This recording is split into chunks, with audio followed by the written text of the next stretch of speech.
महात्मा गांधीजी, उदान चळवळीचे प्रणेते विनोबा भावे यांना विनम्र अभिवादन आणि गांधीग्राम आणि पवनारच्या भूमीला नमन।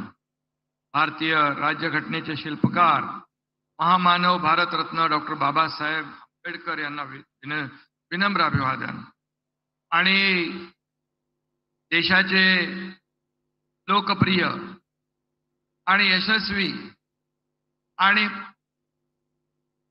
लगातार तिसऱ्यांदा ज्या देशाचे प्रधानमंत्री झाले त्या आदरणीय नरेंद्र मोदी साहेबांचं मी आपल्या सर्वांच्या वतीने मनापासून स्वागत करतो।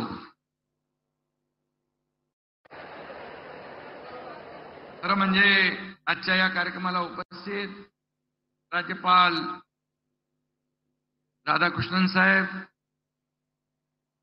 आमचे दोन्ही उपमुख्यमंत्री देवेंद्रजी, अजितदादा, केंद्रीय मंत्री मांझीजी, जयंत चौधरी, सर्व व्यासपीठावरील आमचे मंत्रिमंडळातील सहकारी मंत्री, आमचे बावनकुळेजी आणि सर्व व्यासपीठावरील मान्यवर आणि मोठ्या संख्येने आदरणीय प्रधानमंत्री महोदयांना ऐकायला आलेले सर्व वर्धावासीय बांधव भगिनी आणि माझ्या लाडक्या बहिणींनो आणि लाडक्या भावांनो, आपलं मनापासून मी स्वागत करतो।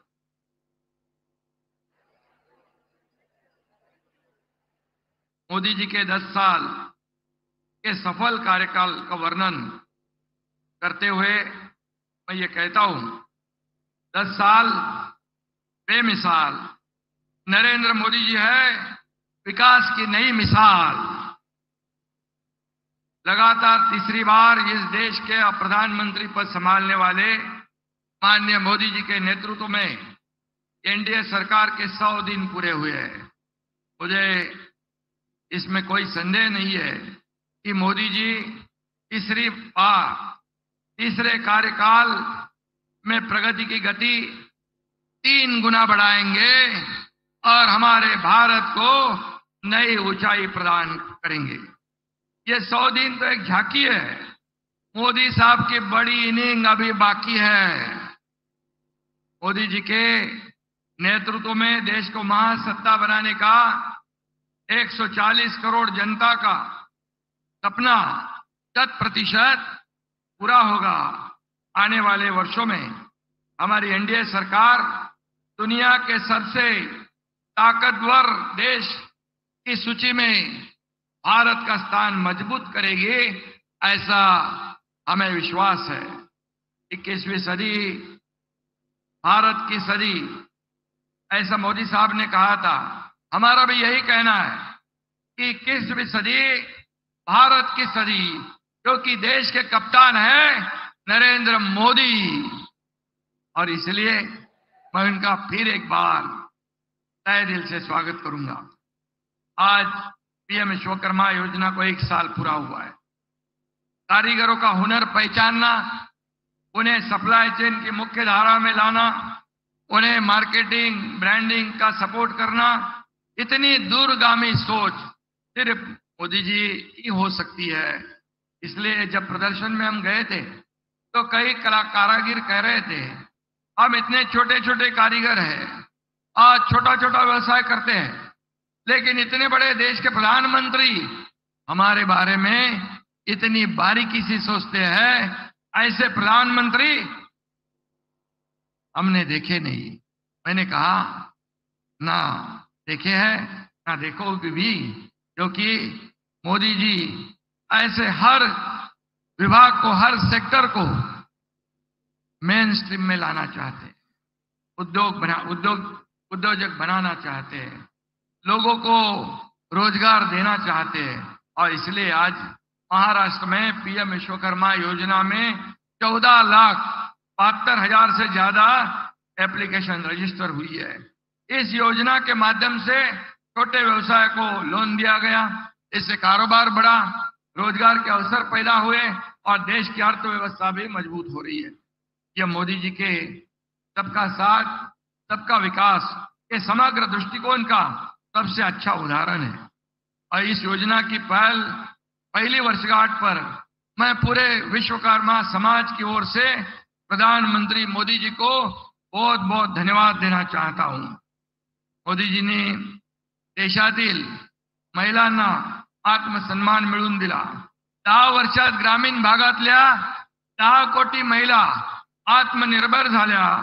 नारी शक्तीला बळ देण्यासाठी आज मोदीजींच्या शुभ हस्ते पुण्यश्लोक अहिल्यादेवी होळकर स्टार्टअप योजनेचा शुभारंभ देखील होतोय आणि महिलांना स्टार्टअप साठी 25 लाखापर्यंत अर्थसहाय्य मिलणार है। महाराष्ट्र देश में महिला स्टार्टअप में पहले स्थान पर होगा और दूसरे राज्यों को भी प्रेरित करेगा, ऐसा मुझे विश्वास है। आज आपण 1000 कॉलेजमध्ये आचार्य चाणक्य कौशल्य विकास केंद्र सुरुवात करतोय। वर्षभरात 3 लाख विद्यार्थ्यांना प्रोफेशनल ट्रेनिंग दिली जाणार आहे आणि म्हणून त्याचबरोबर अमरावतीमध्ये मगाशी देवेंद्रजींनी सांगितलं पीएम मित्रा टेक्सटाईल पार्कचे भूमिपूजन होत आहे। 8000 कोटींची इन्व्हेस्टमेंट असलेल्या या पार्कमध्ये 2 लाखापेक्षा जास्त रोजगार मिळणार आहे। या पार्कमुळे संपूर्ण परिसराचा मेकओव्हर होईल, देशाच्या अर्थकारणाला देखील हातभार लागेल। मोदीजी कधी छोटी स्वप्न पाहत नाहीत। आपला देश जसा महान तशीच मोदीजींची स्वप्नेही महान आहेत आणि म्हणून मुंबई को ग्लोबल फिनटेक कैपिटल बनाने का निर्धार उन्होंने किया है। फिनटेक तकनीक 2030 तक भारत को 7 ट्रिलियन अमेरिकी डॉलर की अर्थव्यवस्था बनाने की दिशा में योगदान दे सकती है, जिसमें महाराष्ट्र का बड़ा योगदान हो सकता है। इस सपने को साकार करने के लिए हम दिन रात मेहनत कर रहे हैं। कल ही हमने नवी मुंबई में एक महत्वाकांक्षी सेमीकंडक्टर परियोजना का भी भूमि पूजन किया है। 3rd लार्जेस्ट इकोनॉमी बनने का सपना भी हमें साकार करना है।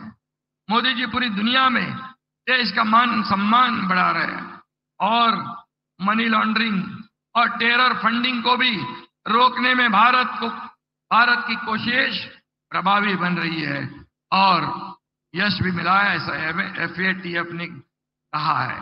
और दूसरी तरफ आज हम देखते हैं कि हमारे कुछ लोग विदेश में जाकर हमारे देश को बदनाम करते हैं, आरक्षण रद्द करने की बात कहते हैं। और मैं ये कहूंगा जो आरक्षण संविधान डॉक्टर बाबा साहेब अम्बेडकर जी ने दिया है उसे किसी को भी रोकने या खत्म करने का अधिकार नहीं है। और इसलिए मोदी जी यहाँ पर प्रधानमंत्री जी है, तब तक ये गरीब तबके का आरक्षण कोई भी माई का लाल खत्म नहीं कर सकता है, इतना ही मैं विश्वास दिलाता हूं। लेकिन यहाँ पर माननीय मोदी जी के मार्गदर्शन में गृह मंत्री अमित भाई शाह जी ने 370 धारा हटाकर हमारे कश्मीर के जन्नत को आजाद करा दिया। लेकिन कुछ लोग कहते हैं कि 370 कलम फिर लाएंगे। क्या आप दहशतवाद फिर लाना चाहते हो?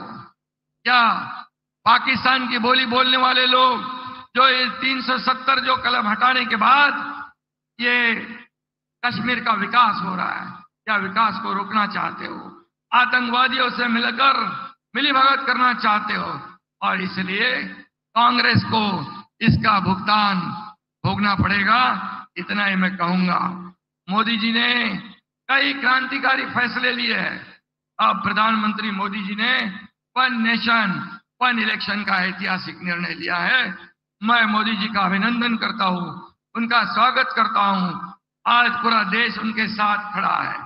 मोदी जी की सभी योजनाएं, सभी निर्णयों का उद्देश्य देश के पिछड़े कमजोर वर्गों का कल्याण करना है और यही उनका एकमात्र उद्देश्य है। आम आदमी का सम्मान बढ़ाना, उनकी ताकत बढ़ाना, उनकी समृद्धि बढ़ाना। हम उनके आदर्शों पर चलकर पिछले 2.25 साल में राज्य के सर्वांगीण विकास के लिए काम कर रहे हैं।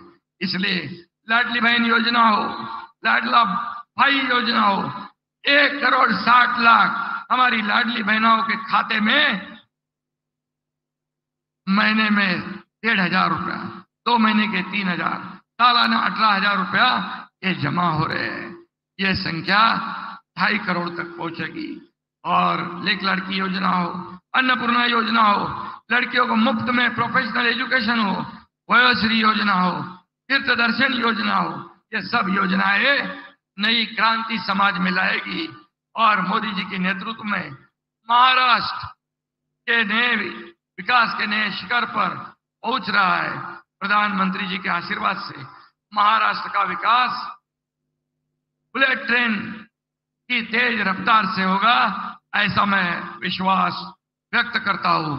शेवटी जाता जाता एवढंच सांगतो, करू महाराष्ट्राचा विकास, आणू सुखाची नांदी, कारण आपल्या मागे खंबीरपणे उभे आहेत नरेंद्रजी मोदी ही। धन्यवाद। जय हिंद, जय महाराष्ट्र। आज हम राज्य सरकार द्वारा शुरू हो रही आचार